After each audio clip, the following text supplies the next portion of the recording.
L'Éternel parla à Moïse et dit, « Parle aux enfants d'Israël qu'ils m'apportent une offrande.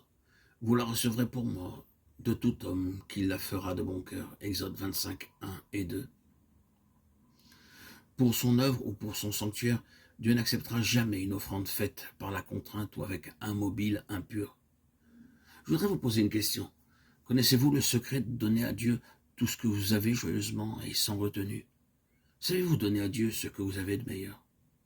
Dieu dit, je ne veux qu'une offrande volontaire. Il y a là un secret caché. C'est le secret d'un cœur volontaire qui donne à Dieu ce qu'il a de meilleur. Si vous désirez réellement accomplir un service quelconque dans la maison de Dieu, que ce soit la prière, l'enseignement, les visites ou toute autre forme de service, vous devez le faire joyeusement.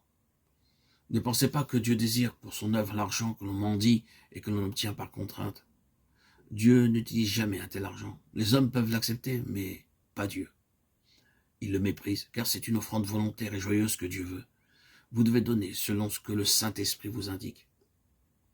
Voici ce que vous recevrez d'eux en offrande, de l'or, de l'argent et de l'airain. Exode 25, 3.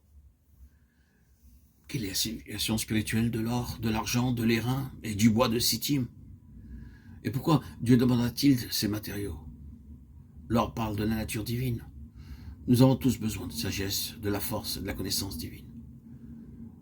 Dieu nous a pourvus de cela en son Fils, 1 Corinthiens 1, 30. Lorsque nous faisons des choses selon le plan divin, nous amassons de l'or pour son sanctuaire. L'argent parle de la rédemption. Notre Seigneur fut vendu pour le prix d'un esclave.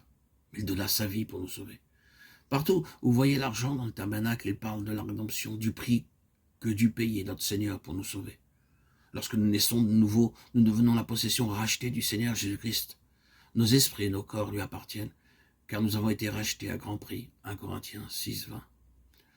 Je ne peux plus dire désormais que mes mains, mes pieds, mes lèvres et mes yeux m'appartiennent. Ils sont au Seigneur Jésus-Christ parce qu'il m'a racheté par son propre sang. 1 Pierre 1, 10, 19. Nos corps sont le temple de son esprit. 1 Corinthiens 6, 19. C'est pourquoi nous devons glorifier Dieu par eux, ainsi que par notre façon de nous habiller, nos habitudes, nos manières et nos paroles. 1 Thessaloniciens 4, 4 et 5, 1. 1 Timothée 2, 9. C'est la signification de l'argent. Mon corps et mon esprit sont devenus la possession rachetée de mon Seigneur. Et maintenant, je ne peux plus me vêtir comme auparavant. Je ne peux plus désormais dépenser mon argent pour des choses mondaines et pour la gloire du monde. Je dois à présent glorifier mon Seigneur par ma façon d'être et de me vêtir.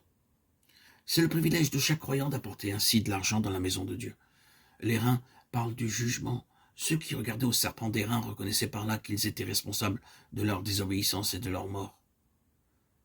Par sa croix, notre Seigneur Jésus a vaincu l'ennemi. Il l'a écrasé. Et par la foi en lui, nous avons la victoire.